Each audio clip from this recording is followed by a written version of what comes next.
Starring നേരെ പിടിക്കും. ഇതൊന്ന് നേരെ പിടിക്കാൻ ആർക്കും വല്ലതും കൊടുക്കണം.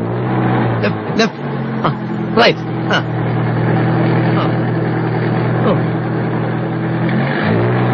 എന്റെ അമ്മേ, അനാവശ്യമായിട്ട് സ്റ്റാറിംഗ് അങ്ങോട്ടും ഇങ്ങോട്ടും വെട്ടിക്കരുത്. കുഴി ഒരു ചെറിയ കുഴിയുണ്ട്, പേടിച്ചാ വലിയ കുഴി വന്നാൽ എന്ത് ചെയ്യും? ഇതിട്ടാണ് പരിപാടിയാ. ഇതേ ഞാൻ പറഞ്ഞിട്ടുണ്ട് ഗിയർ മാറുമ്പോ ക്ലച്ച് അമർത്തണമെന്ന്. അപ്പൊ ആക്സിലേറ്ററോ? അത് പിന്നല്ലേ. ഓ, ഈ നടുവിലുള്ളതാണോ ക്ലച്ച്? എത്ര പ്രാവശ്യം ഞാൻ പറഞ്ഞിട്ട് താഴോട്ട് നോക്കരുതെന്ന്. പിന്നെ ക്ലച്ച് ഏതാണെന്ന് അറിയണ്ടേ? ക്ലച്ച് നിങ്ങളെ കാലിന്റെ ലെഫ്റ്റാണ് ഞാൻ പറഞ്ഞില്ലേ. ഓ, അത് ശരി. അപ്പൊ ക്ലച്ച് ഇടുമ്പോ ഗിയർ അമർത്തണം അല്ലേ? ഒന്നാം കട്ട ക്ലച്ച് കുഴിച്ചിടുമ്പോ ഗിയർ വലിച്ചൂരെടുക്കണം. അപ്പൊ ബ്രേക്കോ? ബ്രേക്ക് ഇടുന്നതെല്ലാം കൂടി പണ്ടാൻ അടങ്ങിയതിന് ശേഷം. ഇത്ര ബുദ്ധിയില്ലാത്തൊരു മനുഷ്യൻ എങ്ങനെ പഠിപ്പിച്ചെടുക്കാനാ?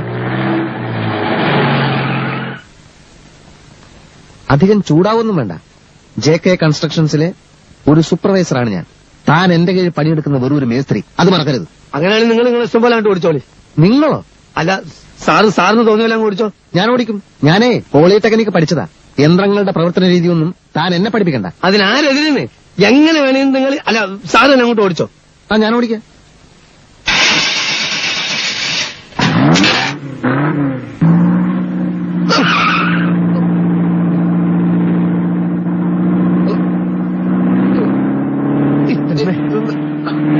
എന്താ മനുഷ്യനെ കൊല്ലാൻ കൊണ്ടുപോവാ?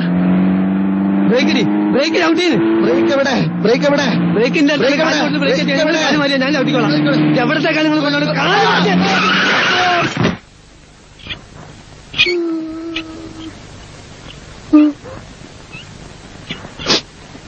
പതുക്കെ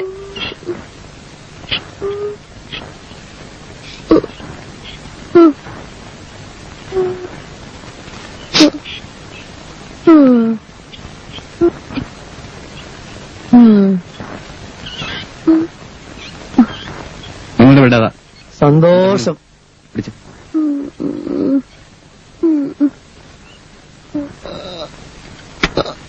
പിടിച്ചു.